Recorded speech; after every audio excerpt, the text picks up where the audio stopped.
Hi everyone, I'm Kelly Hawes, a celebrant based in Hertfordshire. Now you may have heard me talking about symbolic actions or symbolic rituals and what they can add to your wedding.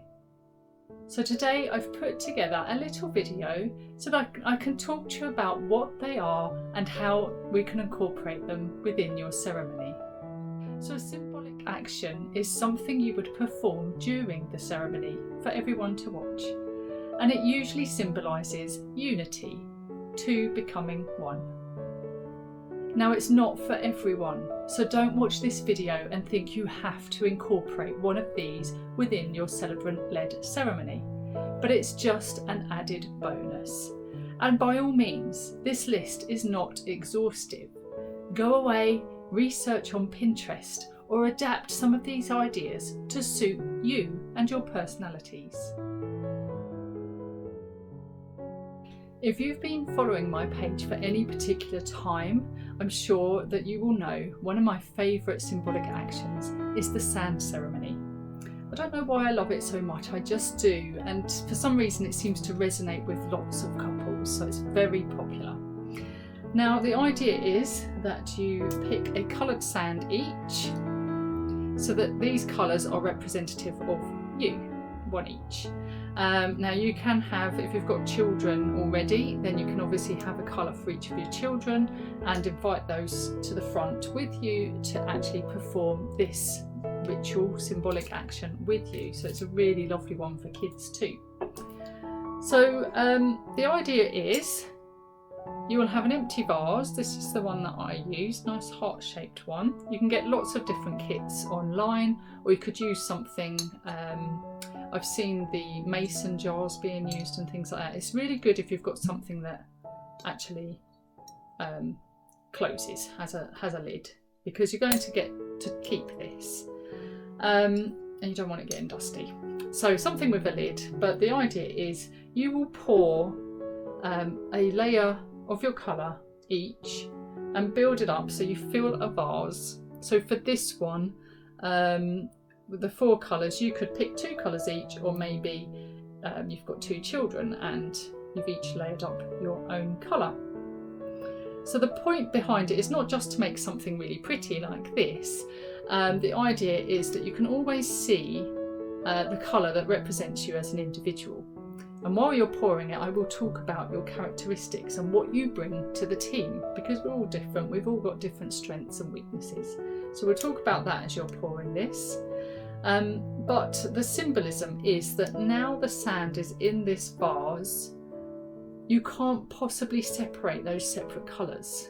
So the vase becomes the bond, the unity of marriage. Okay, so it's symbolic of two becoming one, or bonding you as a family.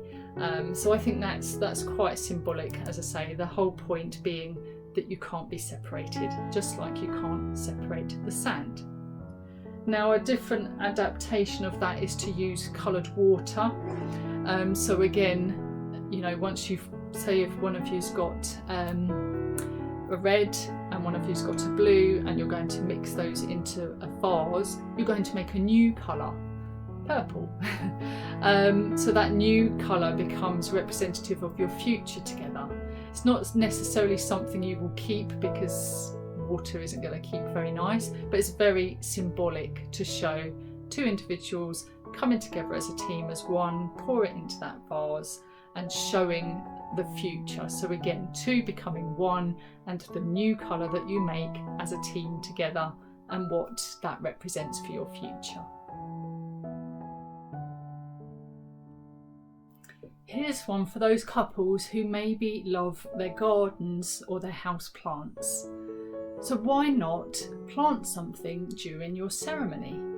Now of course it doesn't have to be a massive tree in the traditional sense of planting something, but choose maybe a small plant, bush or household plant, or maybe even some seeds that we can have you plant up during the ceremony.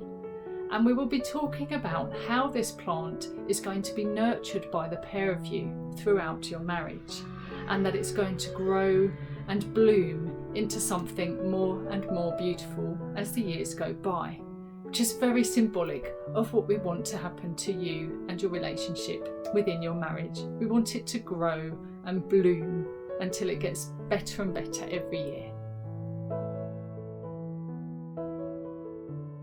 So next I have a love letter ceremony. So I have this lovely box here, which has been made by local suppliers called Sam's, and these are handmade for you, so they can be in any colour finish, and they've got engraving on the front. You could have your names, the date of your wedding, something like that, and they can also put some wording on the inside. So this one says, "On this day and every day, I am reminded why we are meant for each other." So that's, you know, a really nice little phrase. You could have anything you like written in there. There's plenty of room, so you can put a bottle of wine or champagne or your particular favourite spirit. And as you'll see, there is a little clasp that you could lock this. So the idea is that during the week leading up to your wedding, you will write a love letter to each other. So you're going to talk about all the feelings you've got leading up to this very special day. And you might like to ask your stationer to put together some stationery that matches your invites, or you know, you can just use some really nice little envelopes. Going to write your letters to each other, and these will be passed to me before the ceremony, so I'll have this all ready for you. During the ceremony, usually after the vows and the rings, we'll do the symbolism, and I'll ask you to present each other with your letters. Maybe you'd like to seal them with a kiss, and you will pop them into your box, which will be on display at the front. And I'll talk about the fact that you have agreed to open this box on a special anniversary, and you'll open the box, read the letters, drink the wine. Again, it's just a really nice way of doing something a little bit different in your ceremony. It's a keepsake box as well, so of course you may like to open this up after the day and add maybe a selection of your stationery, so the invite, the menu, maybe some of the confetti that you find stuffed down your clothes. You might want some of the table decor. Maybe you're going to leave some flowers in there that are going to dry in there. So it becomes a keepsake box. You might even want to put some of your wedding cards and good wishes in there. So it'd be something really lovely to look forward to opening on, could be your first anniversary. You might want to wait longer, 5 years, longer than that even. Entirely up to you. Or it could be a ritual that you decide to do every anniversary. And you write a new letter to each other each year. A ring warming is a part of the ceremony where you could incorporate some guests. So I've just tied together 2 wedding rings here onto a piece of ribbon, just to give you a rough idea of how this would work. Now again, it can be adapted. So some couples have the rings hanging on a ribbon near the entrance or near the top of the aisle, so that when your guests start arriving, there'll be a sign there, or maybe your celebrant could direct them to it. And the thought behind it is, as they come in, then they can kind of pour their love into this, put some warmth into them, while they're holding on to them, give you a little silent blessing, sending you good wishes for your future. You know, they may like to give them a little kiss or something like that. And then they would be untied at the part for the ring warming, brought to the front, and obviously we'd talk about the amount of love that has been poured into these rings for you. An adaptation of this is that the rings could be connected to a padlock, and you can get these padlocks engraved with your initials or the date or something like that. And the rings could be passed sort of back and forth along the rows of your guests, depending on how many guests you've got as to how that works, whether that happens while there's some music playing or something else is going on, so that it's not kind of too distracting or going to take too long and everyone's kind of standing around in silence while that's happening. But that's a ring warming and this sort of reasoning behind it. Here's one you may have heard of. It's hand fasting or hand tying. Now this has lots of different roots going back. Often people refer to it as being a Celtic tradition. If you are from the Church of England, then you may also recognise this as a ritual that would go on during a religious service where the vicar would remove his stole from around his shoulders and place this onto your hands. So let me kind of show you how this would work. The way I do this is just before we're going to do your vows, I get you as a couple to grasp each other's forearms. You might have to stand up for this. So my idea is that you're having your wrists touch as they would pulse, and you're going to grasp each other across the forearms like this. So you're going to stay like that throughout the vows. So while you're like this, either I would place ribbons across you, or you may like your parents to come forward and place ribbons across, or different members of your guests for whatever reason. So you can use a multitude of different ribbons.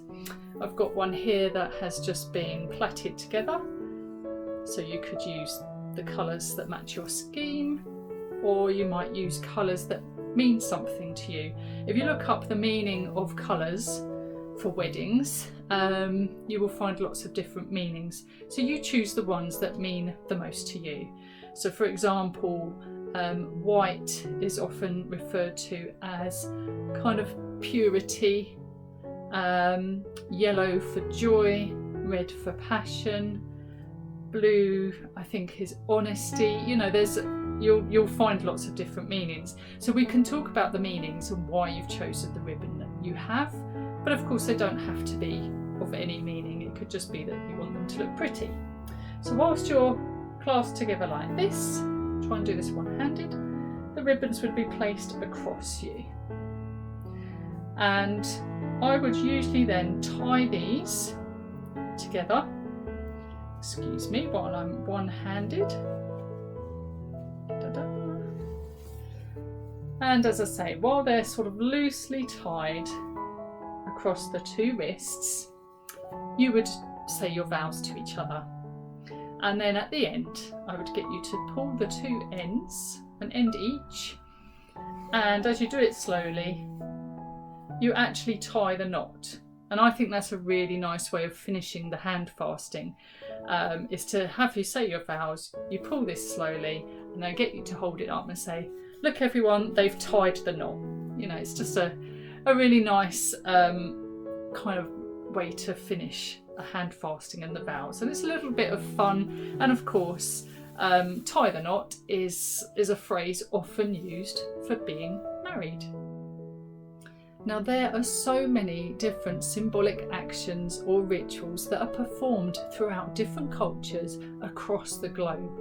So my list on this video is by no means exhaustive, but I hope it's given you some ideas of some kind of more interesting detail that you can put into your celebrant-led ceremony.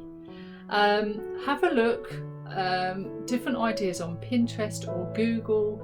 You might already have sparked an interest with something that you think would kind of show your personalities off really well, and discuss this with your celebrant and come up with an idea that you love.